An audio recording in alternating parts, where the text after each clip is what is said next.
Welcome back to the show, folks. Hope you had a great week. Hope you enjoyed last week's episode. Now, I know last week I talked about the Devil's Road, which is right next to a place called Old Gunn Church.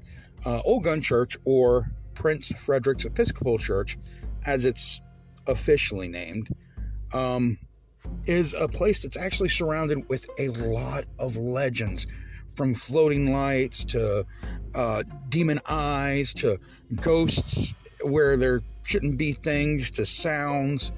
It's a very heavily haunted place, and when you go there, you kind of feel it even during the day. If you stand before what's left of Old Gunn Church and look at it, you can feel this oppressive energy that's there that just makes you feel like it doesn't want you there. And so I spent a lot of time out there trying to figure it out, trying to get to the bottom of what Old Gunn Church is. So since I introduced it, I felt like I had to tell you the story, tell you the legend, and maybe give you some facts on the church itself. So without further ado, let's talk about Prince Frederick's Episcopal Church, or as those of us who have been around it call it, Old Gunn Church.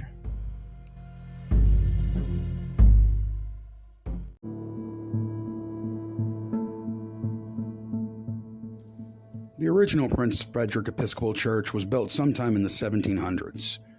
It served the plantation and slave owners that lived on the PD River and worked the plantations out there. Now, sometime in the early 19th century, around 1825, 1830, the congregation in the area began to grow too large for the small chapel that originally stood on the grounds where Old Gunn Church once sat. So they decided to commission a pair of local architects, the Gunn brothers, to design a new and wonderful chapel that would serve their congregation for years to come. Now, construction began in 1859, and it lasted all the way to 1870. Now, the reason for this is because the Civil War, along with many other things, put a halt to construction for several years. Now, during the construction, it was said that one of the Gunn brothers, though no one knows which one, was an extremely cruel master. Vicious, spiteful, just evil to the core. Now, on a particular day in early 1860, he was on the roof near the steeple, working.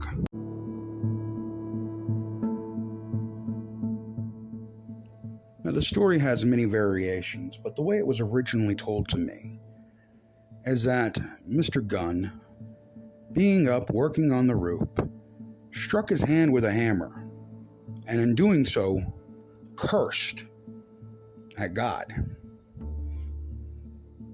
For some reason, I guess God didn't like that, and he was struck down from the roof. He fell and laid horribly injured on the ground. But remember, I told you he was kind of a dick, a bad guy. People didn't like him. And well, the slaves were so worried about the punishment they would get for him falling that they all ran instead of trying to render aid.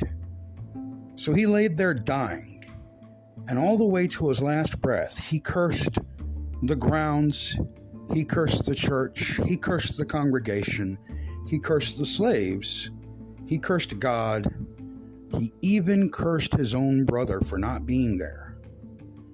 And he died angry, bitter, and alone.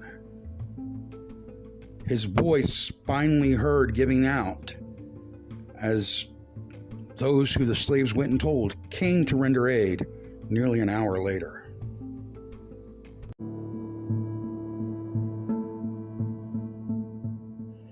Now, the Gunn brother falling from the roof was a tragedy, at least to the Gunn family, and maybe to those who knew him as a friend.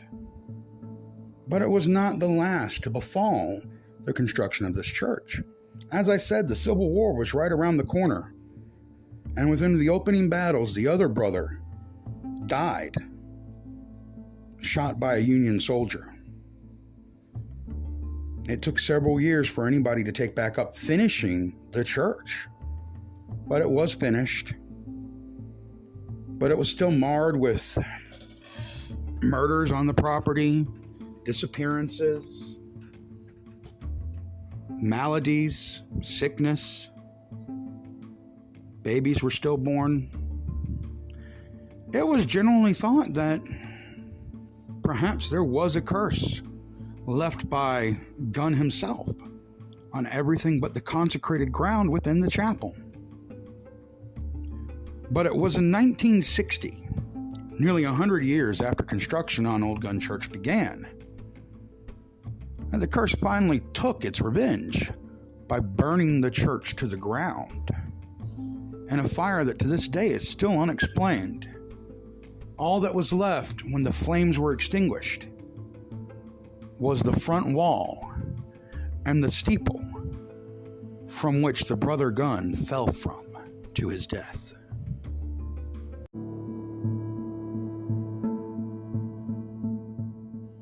The fire pretty much cinched the reputation for the church as cursed ground. Obviously, Gunn had left something dark behind, and so those with sense stayed away. Some onlookers would go and look to see. They'd swear they could see someone pacing in the steeple, even though no stairs led to the top. And as the sun went down at night, you could hear the scream of a man falling to his death, but not see anyone. Oh, the legend spread. And it spread throughout the high schools in the area. And teenagers being teenagers, dares were created. Go out to Old Gunn Church. Go out to Old Gunn Church at night. Go out to Old Gunn Church at midnight. Go out to Old Gunn Church and touch the steeple.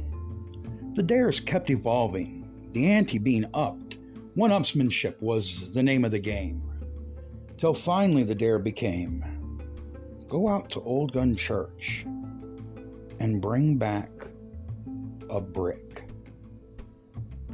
This would prove to be the basis of the biggest legend that Old Gunn Church has.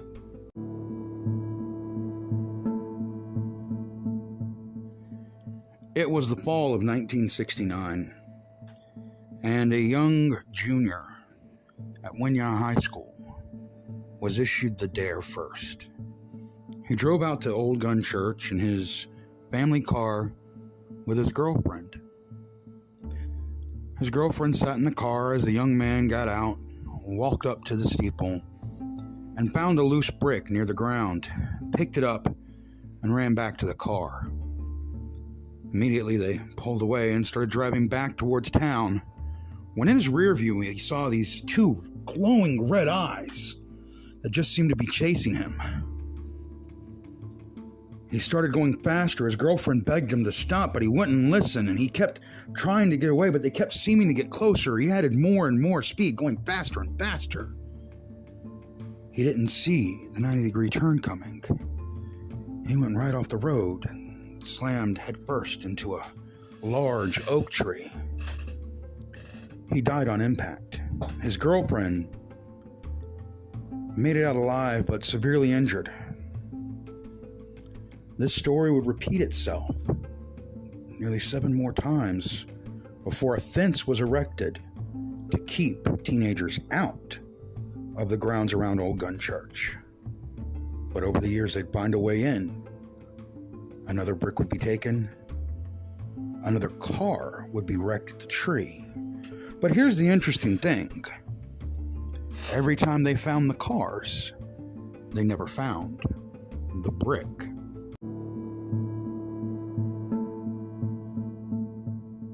Now, the true facts about Old Gunn match the story up to a point. You see, the older brother did fall from the steeple, but the younger brother didn't die in the Civil War. He left the project distraught over the loss of his brother and ended up taking his own life. The church was plagued with many different issues, and in the 1960s, Old Gunn Church was burnt to the ground in a mysterious fire that was never explained.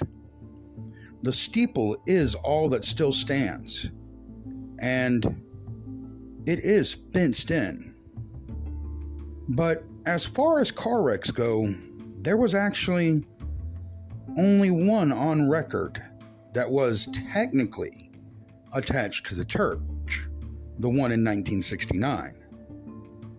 And while the young girl did admit that they were there to get a brick, none was ever found on the vehicle, and she didn't know if her boyfriend did grab one or not. Now, the church is surrounded by a fence, but that doesn't change the fact that it's surrounded by decades of death and mystery and legend. Anyone who goes out there can feel the heavy energy as soon as you stand in front of the large stone steeple that towers above you. You can feel the eyes of someone staring down at you, wishing you nothing but pain and death. Which is why I never recommend going out there.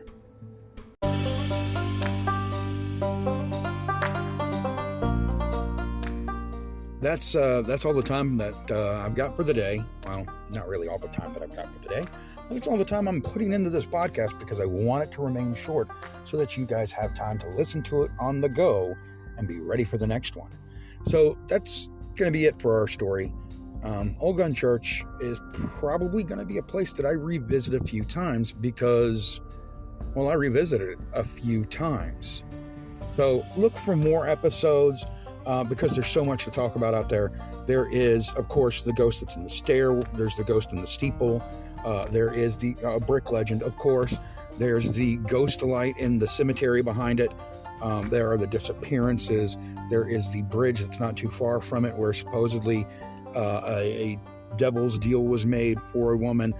So many different things and legends that surround just that area, that one particular area, that I'm going to have fun sharing with you guys. So again, thank you guys for listening. I hope to see you again next week. In the meantime, don't forget to go to Amazon.com, look up Jonathan Phoenix, The Redcoats, or Through the Flames, both on sale on Amazon or as Kindle books. If you have Kindle Unlimited, you can read them for free. That's a bonus, right? Free books to read. And as always, if you can, please go to the link in my description and please donate and support the podcast so that I can make the podcast better for you guys. And, maybe a little bit for me, but mainly so I can make a better podcast. See you next week.